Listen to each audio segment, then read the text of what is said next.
स्वागत है आप सबका आपके अपने YouTube चैनल BW कैंपस पे। मैं अर्पित त्रिवेदी आज आपको बताऊंगा BHU BCom के बिजनेस एनवायरनमेंट सब्जेक्ट के इम्पॉर्टेंट टॉपिक्स के बारे में। जैसा कि आप सभी जानते हैं BW कैंपस एक सीरीज़ चला रहा है जिसमें हम सारे सब्जेक्ट्स का ओवरव्यू करते हैं और आपको बताने का प्रयास करते हैं कि आखिर किस पॉइंट से क्वेश्चन पूछे जा रहे हैं। तो आज के इस वीडियो में हम बात करेंगे बिजनेस एनवायरनमेंट के बारे में। शुरू करते हैं। सबसे पहले आपको पता है कि 15 क्वेश्चंस पूछे जाते हैं बिजनेस एनवायरनमेंट में से। और वीडियो स्टार्ट करने से पहले या कुछ बताने से पहले आपको सबसे पहले ये बता दूं कि पूरे बीकॉम के जितने सब्जेक्ट्स आते हैं उसमें से सबसे ज़्यादा डाइवर्स टॉपिक या सबसे ज़्यादा डाइवर्स सब्जेक्ट कौन सा है? Business environment.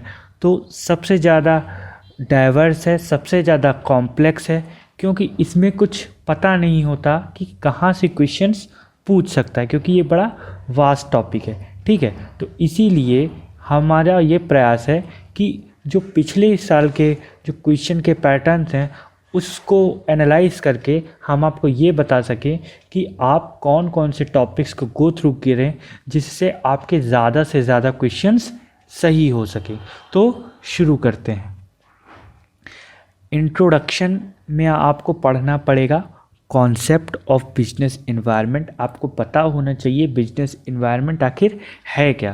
तो बिजनेस एनवायरनमेंट को अगर हम मोटा मोटी बात करें तो वो सारी economic, social, political, institutional conditions जिसमें रह के बिजनेस अपना एक्टिविटीज़ को कंडक्ट करता है, अपने ऑपरेशंस को करता है, वो सारी चीज़ें, या हम कह सकते हैं वो चीज़ें जो बिज़नेस को चारों ओर से घेरे हुए, जिसके अंदर ही रह के बिज़नेस को अपना काम करना है, वो सारी चीज़ें बिजनेस एनवायरनमेंट में आती हैं।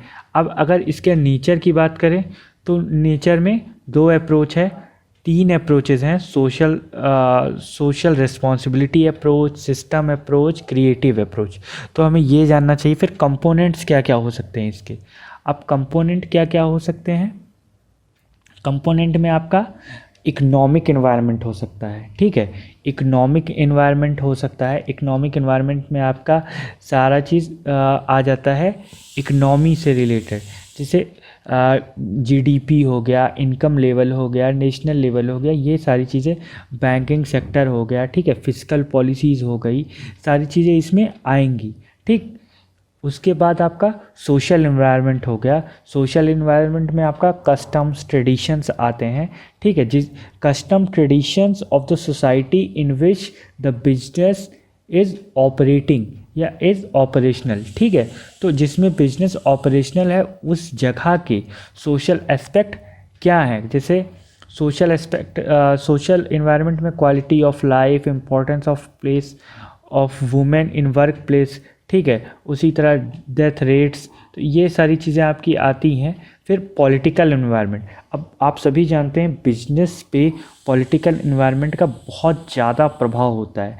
आपने देखा होगा किसी की नई सरकार बनी, सेंसेक्स ऊपर चला गया।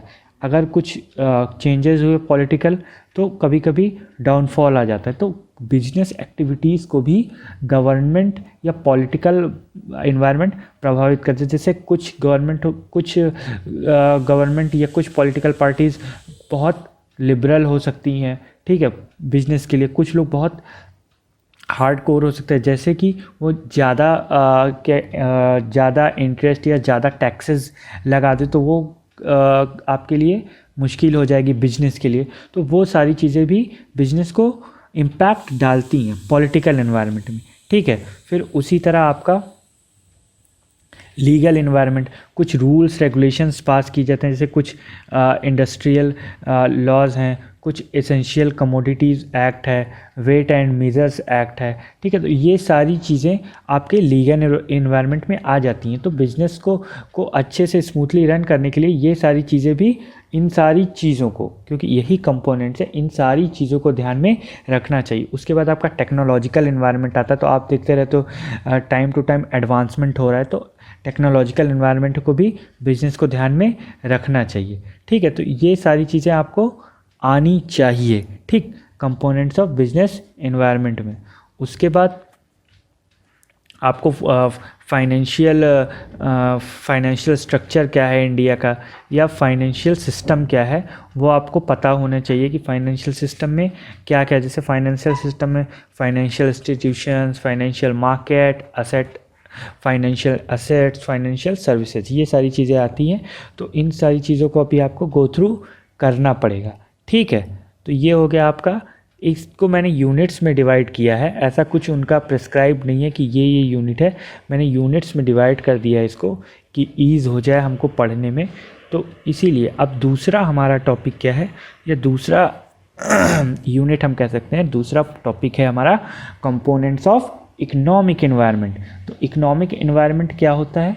इकोनॉमिक एनवायरनमेंट होता है कि कंपनी को के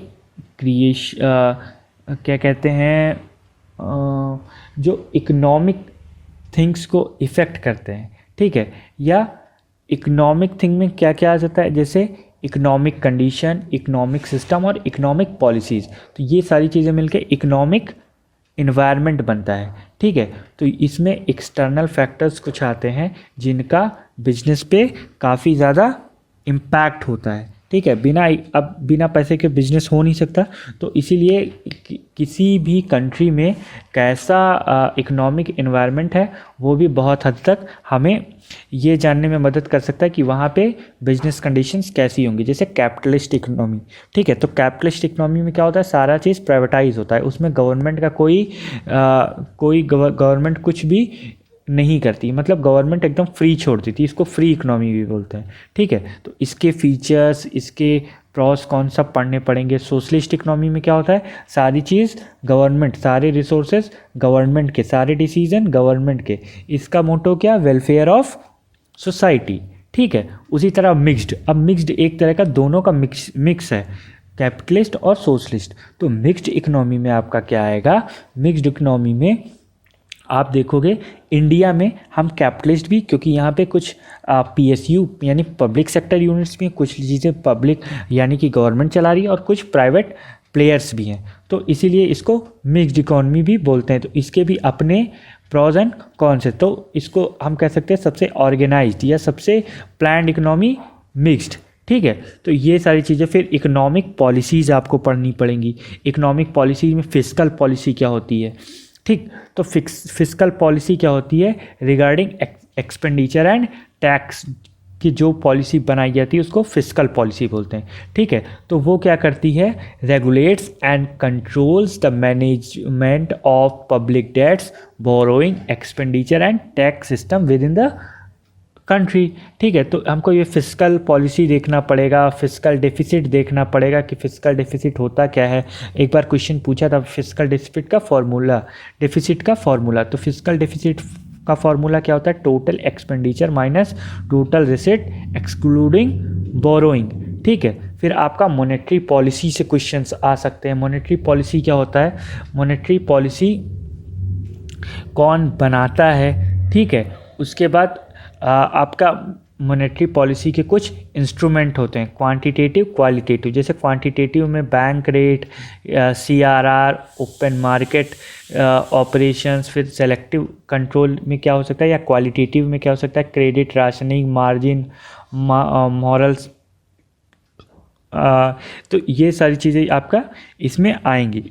ये सारी चीज़ें अच्छे से पढ़नी चाहिए, क्योंकि एक दो क्वेश्चन लगभग प्रोबेबिलिटी है इससे आते हैं। ऐसे ही पहली यूनिट से भी क्वेश्चन, जैसे कैपिटलिस्ट, सोशलिस्ट, ये इकोनॉमी है, इससे भी एक दो क्वेश्चंस आते हैं। तो हमको ये सारी चीज़ें पता होनी चाहिए कि किससे क्या क्वेश्चन पूछ रहा है, उसी हिसाब से हमें अपनी प्लानिंग करके पढ़ाई करनी पड़ेगी। ठीक है, फिर आपका तीसरा पॉइंट मैंने बनाया है प्लानिंग इन इंडिया।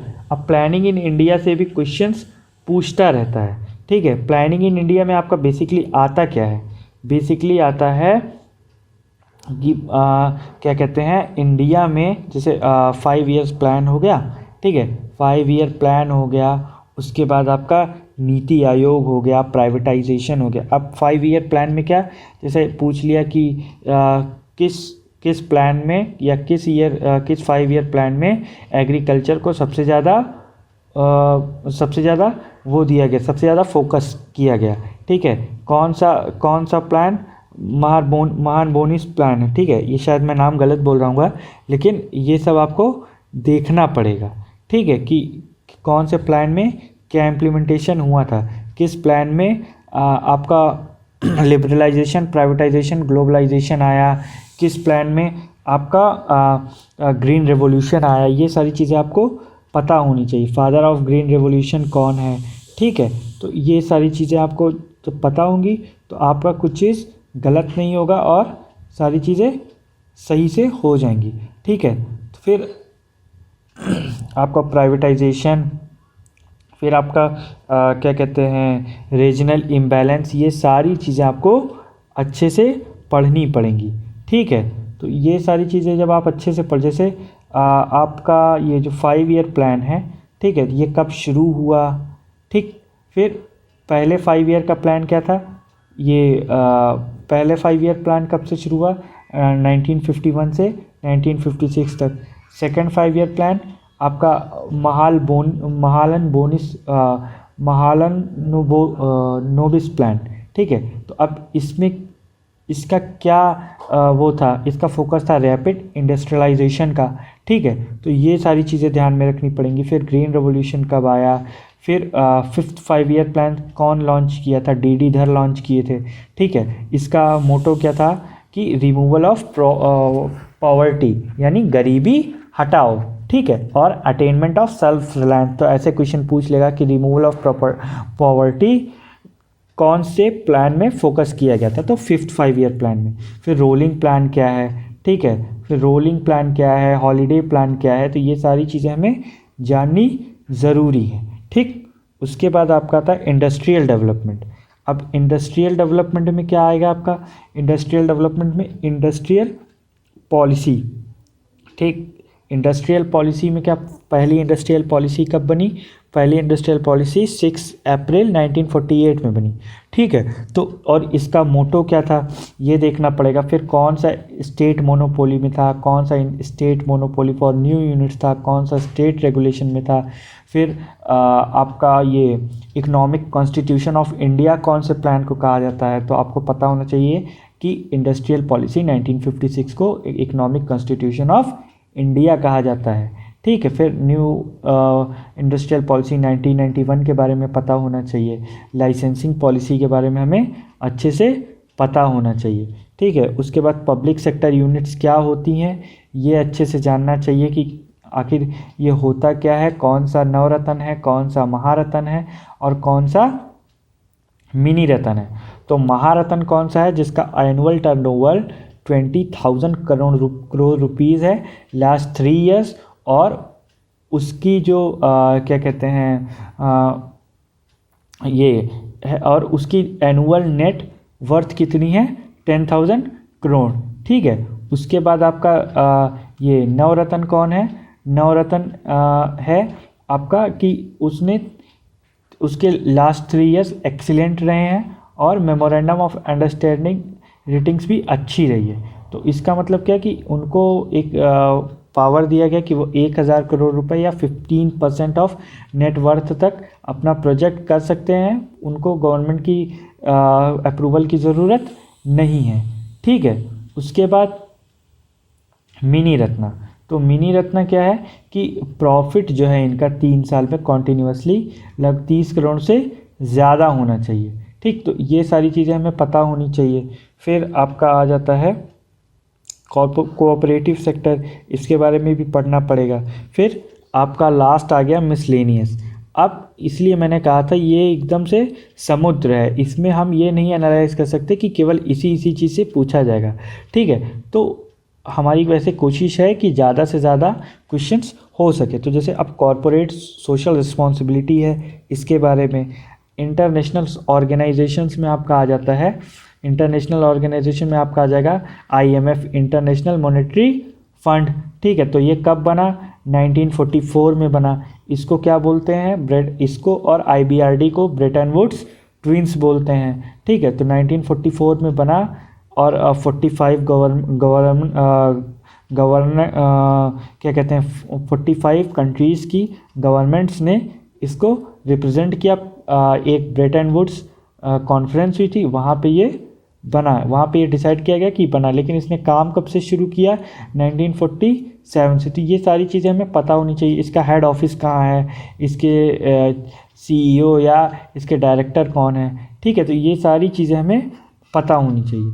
ठीक, इसका ऑब्जेक्टिव क्या था? जैसे इसका ऑब्जेक्टिव था मॉनेटरी कोऑपरेशन लाना। ठीक है, फिर balanced growth of international trade करना, एक्सचेंज स्टेबिलिटी बनाए रखना। ठीक, तो ये सारी चीज़ें इसमें आती हैं। फिर WTO क्या है, या IBRD क्या है? अब IBRD क्या? World bank. ठीक है, तो इसको ब्रेटन वुड्स ट्विंस ही कहा जाता है। ये 1946 से अपना काम शुरू किया, ये भी दिसंबर 1944 में बना था। इसका हेड ऑफिस का है, इसके चीफ एग्जीक्यूटिव ऑफिसर कौन है, नाफ्टा क्या है, साफ्टा क्या है, WTO क्या है, गैट क्या है, ये सारी चीज़ें हमें पता होनी चाहिए। उसी तरह कुछ एक्ट्स बने हैं, जैसे हमने लीगल इन्वायरमेंट पढ़ा था ना, तो लीगल इन्वायरमेंट में क्या आ रहा था, काफ़ी सारे कुछ एक्ट्स पास किए हैं गवर्नमेंट ने उसके रिगार्डिंग। उसमें कौन कौन से एक्ट पास किए? जैसे factories act, minimum wages act.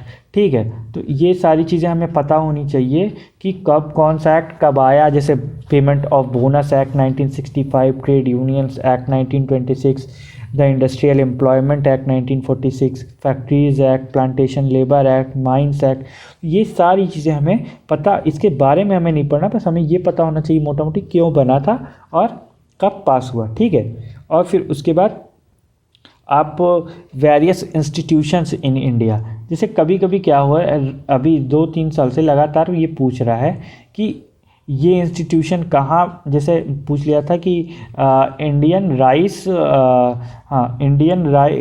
Rice research centre कहाँ है, तो वो चीज़ें आपको देखनी पड़ेंगी कि वो कहाँ है। इसी तरह हमारी कोशिश है, हमने अपने नोट्स में लगभग 25 से 30 इंस्टीट्यूशंस का नाम दिया हुआ है वहाँ पे, और कोशिश की है कि जैसे पूछ लिया कि केंद्रीय चावल शोध संस्थान कहाँ है, तो वो आपको पता होना चाहिए कि भाई कहाँ है, वो कैसे हुआ, क्या करते हैं वहाँ पे। ठीक है, तो इसीलिए क्या कहते हैं, भारतीय आलू संस्थान या आलू शोध संस्थान कहाँ है, तो ये सारी चीज़ें हमें, ये Indian institute of vegetable research कहाँ है, फॉरेस्ट रिसर्च इंस्टीट्यूट कहाँ है, तो ये इसके हेड ऑफिस कभी कभी पूछ लेता है काफ़ी सारे के। तो लगभग मैंने 25 से 30 हेड ऑफिस का नाम इसमें दिया हुआ है अपने नोट्स में। अगर आप वो खरीदने लेना चाहें तो ले सकते हैं, और उससे आपको कहीं ना कहीं हेल्प ज़रूर होगी। उसी तरह RBI कब इस्टेब्लिश हुआ, IFCI कब इस्टेब्लिश हुआ, लाइफ इंश्योरेंस कॉरपोरेशन कब इस्टेब्लिश हुआ। ठीक है, UTI कब इस्टेब्लिश हुआ, IRDA कब इस्टेब्लिश हुआ। ये मतलब बहुत चीज़ें हैं, एक सिलेबस बहुत इसका बड़ा हो सकता है, लेकिन फिर भी कोशिश है इतना पढ़ेंगे तो लगभग क्वेश्चंस आपके होने चाहिए, अगर बहुत ज़्यादा चेंजेस नहीं किए गए तो। ठीक है, वैसे मैंने शुरू में ही बताया बहुत ही कॉम्प्लेक्स है ये, लेकिन फिर भी इससे आपको ज़रूर हेल्प मिलेगी अगर आप इतना पढ़ेंगे तो। ठीक है, तो जैसा कि आप सभी को पता है, BW कैंपस के 2021 के लिए कोर्सेज लॉन्च हो चुके हैं, तो आप अभी जाइए www.bwcampus.com पे और यूज़ करिए कूपन कोड BW2021, और उसको यूज़ करने के बाद आपको मिलेगा 10% का डिस्काउंट, और आपको उसकी सारी सुविधाओं में आपको मिलेंगे video lectures, written notes, MCQ bundles, और उसके साथ साथ अगर आप अपनी तैयारी को और बूस्ट करना चाहते हैं तो आपको मिलेंगे टेस्ट सीरीज़ भी। ठीक है, तो उम्मीद है आपको वीडियो पसंद आई होगी। इसी तरह लाता रहूँगा मैं सारे टॉपिक या सारे सब्जेक्ट्स के ओवरव्यू के वीडियोस। तब तक ख्याल रखिए, तैयारी करते रहिए। आपको बहुत बहुत शुभकामना, बहुत बहुत धन्यवाद।